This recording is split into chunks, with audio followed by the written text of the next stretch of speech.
नमस्कार। साहित्य तक के बुक कैफे के एक दिन एक किताब में मैं जयप्रकाश पांडे आपका स्वागत करता हूं और आज मैं सुरेश कांटक के इस कहानी संकलन घुंघरू के बोल के साथ उपस्थित हूं। वरिष्ठ कथाकार सुरेंद्र कांटक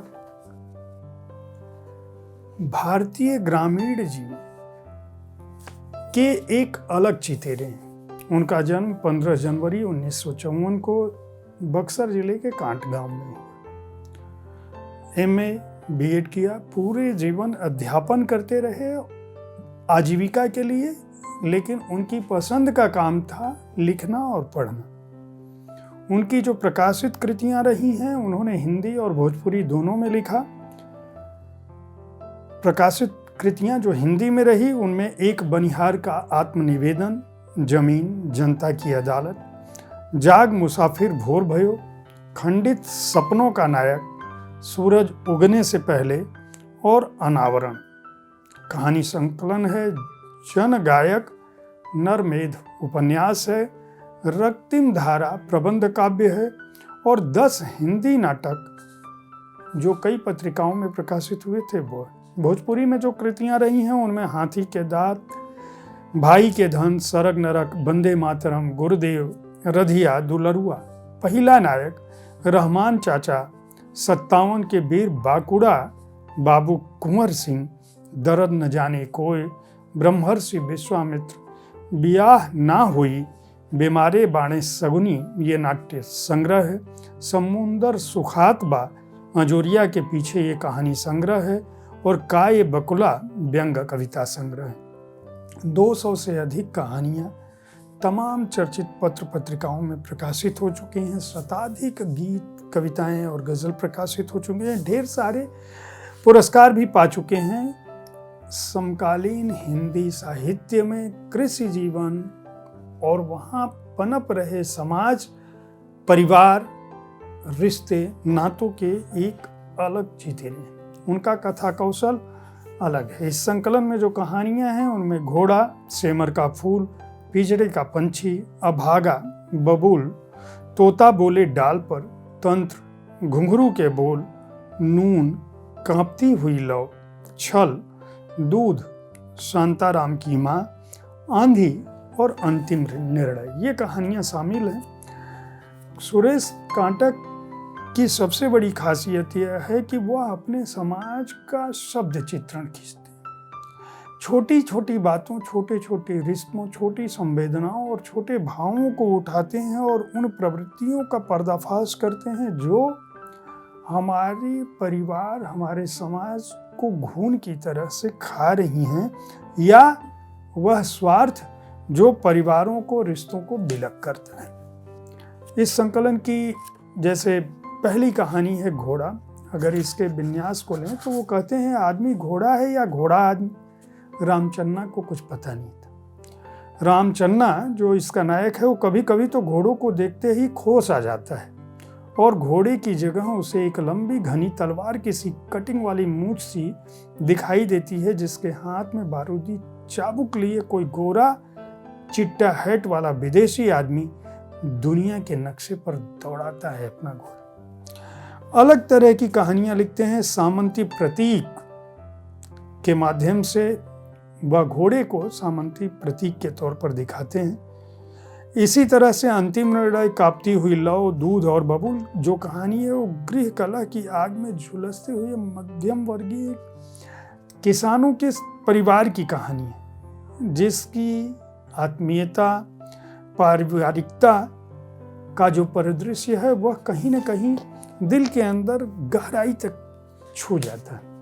और पिंजरे के पंछी की जो कहानी है, एक प्रेमी है, गांव का लड़का है, किशोर वय का, जो अपने ही गांव की लड़की से प्रेम करने लगता है, लेकिन पढ़ाकू होने के बावजूद, उस लड़की के प्रेम में गहराई तक डूबे होने के बावजूद, उस लड़की का ठेकेदार पिता जिसने नए तरीके से धन अर्जित किया होता है, वह किसी भी तरह से अपनी बेटी की शादी इस लड़के से नहीं करना चाहता। यह लड़का अपने अतीत को, अपने गांव को, उस लड़की को याद करता है, यहाँ तक कि उसकी शादी हो जाती है और जब वह जाता है उस लड़की से अपनी चिट्ठी मांगने, तो भी अपने उन दिनों को याद करता है कि किस तरह से बगीचे में, पनघट पर और बाकी जगहों पे वो उस लड़की के साथ न केवल अपने सहजीवन की बल्कि अपनी स्मृतियों में उसके साथ जीने की कल्पना कर रहा था, और किस तरह समाज में जाति से भी बड़ी व्यवस्था,